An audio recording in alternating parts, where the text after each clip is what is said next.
Bueno, ya estoy de nuevo aquí, con la tercera parte de Asesinos Seriales. El primero de hoy es el Al Capone o Scarface. Dicen que estoy fuera de la ley, pero de una u otra forma todos lo estamos.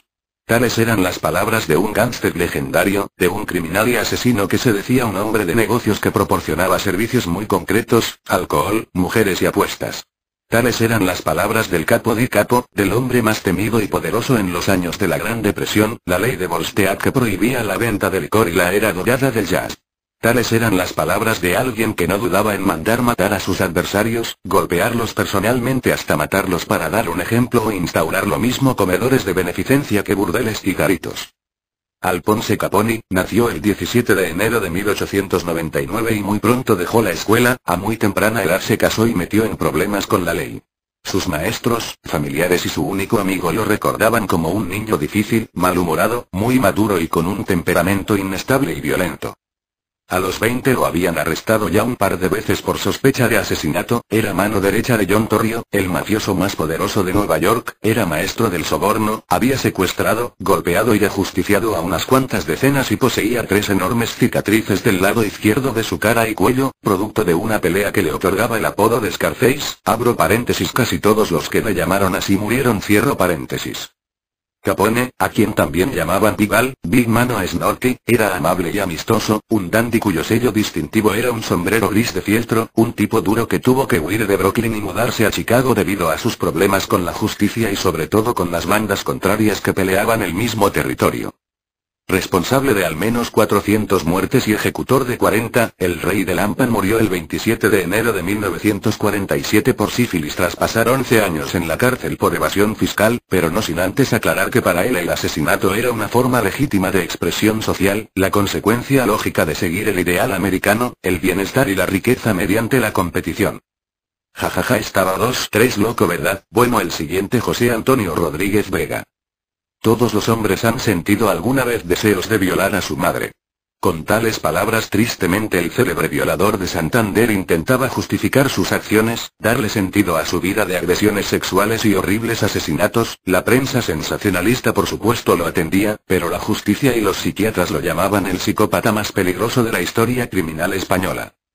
Rodríguez Vega nació en 1958 en Santander y nunca salió de su ciudad natal. Era muy tranquilo y quienes lo conocían lo calificaban como una buena persona. Sin embargo, cuando su madre lo echó de la casa por agredir a su padre enfermo, su carácter cambió de forma radical y la locura comenzó.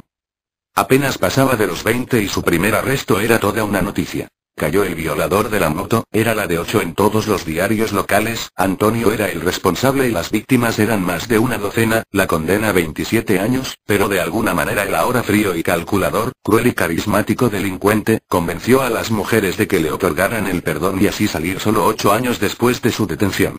16 ancianas violadas y asesinadas entre abril de 1987 y abril de 1988 marcaban su regreso sangriento a las calles. La gente estaba temerosa y aunque se tenían huellas dactilares, muestras de sangre y semen e incluso un retrato hablado, no fue sino hasta que cometió el grave error de olvidar en una escena del crimen una credencial con su nombre, foto y dirección que pudo ser nuevamente arrestado en su propio hogar. Sonriente y cínico, nunca dejó de alardear de su capacidad sexual y hasta declaró que simplemente se había dedicado a dar un poco de placer a quien lo necesitaba. Los jueces no le creyeron, obviamente, y lo sentenciaron a 440 años de prisión.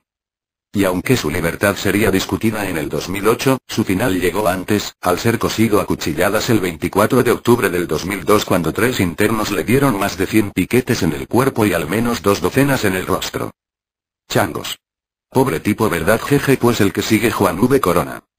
Nacido en 1934 en México, Juan llegó al gabacho como mojado en los años 50, inicialmente trabajó como pescador y con los años se volvió un contratista que colocaba trabajadores en los ranchos en épocas de colección.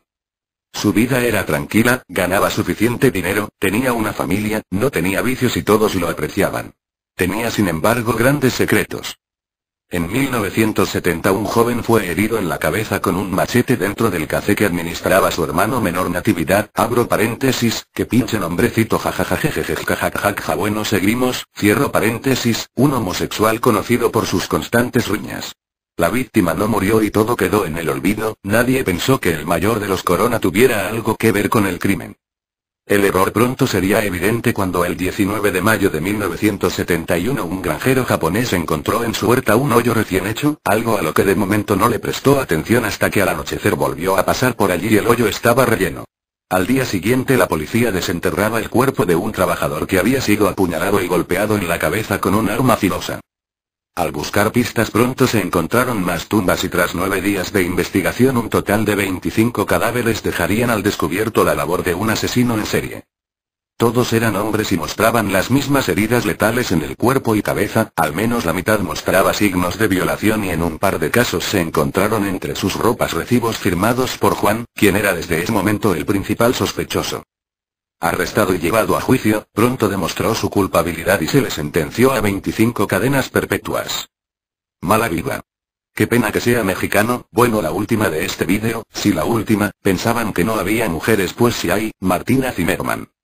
Era solo una parte de su ex amante, pero la cuidaba y amaba. Era la cabeza descarnada y desfigurada de Hans, la última parte de su cuerpo que fue abandonado en el parque principal de la ciudad de Mönchengladbach. Abro paréntesis, parece sonido de vomitada, jajaja, cierro paréntesis, Alemania, y la única que apenas mostró un par de pequeñas mordidas. El parque de Butengarten se encuentra adornado con miles de rhododendros. Cada tercer día el servicio de limpieza de la ciudad va ahí y retira toda la basura que encuentra, nunca nada fuera de lo común, no como el 27 de febrero de 1984 que una bolsa con un pie congelado fue la primera de 44 piezas de un rompecabezas humano. Todas las partes estaban congeladas, la cabeza y las manos habían sido asadas y otras partes se habían hervido, solo un par de huellas dactilares sobrevivió, pero fueron suficientes para hacer la identificación del cuerpo. Hans Josef Fürst, de 40 años. Su última dirección conocida era un depa alquilado por la señora Zimmerman, una atractiva rubia de 28 años, madre de 2 niños, supuestamente separada de su esposo y poseedora de peculiares gustos gastronómicos y fílmicos. Todo apuntaba hacia ella y los detectives consiguieron una orden de cateo. Un refrigerador lleno de serpientes, tarántulas y ratas parcialmente comidas les resultó impactante, su gigante colección de porno sadomasoquista y zoofilia extraña y sus declaraciones sorprendentes. Había terminado con la vida de Hans, pero no era un asesinato, él lo había pedido para llegar a otro plano de existencia donde la esperaría para poder ser amantes sin esconderlo. El método había sido la misma práctica sexual bizarra que muchas veces tuvieron. Amarrar a Hans y colocarle una manzana verde en la boca, golpearlo y asfixiarlo un poco para sumergirlo en la bañera, solo que en esta ocasión el clímax llegaría con una descarga eléctrica y su cabeza nunca saldría del agua.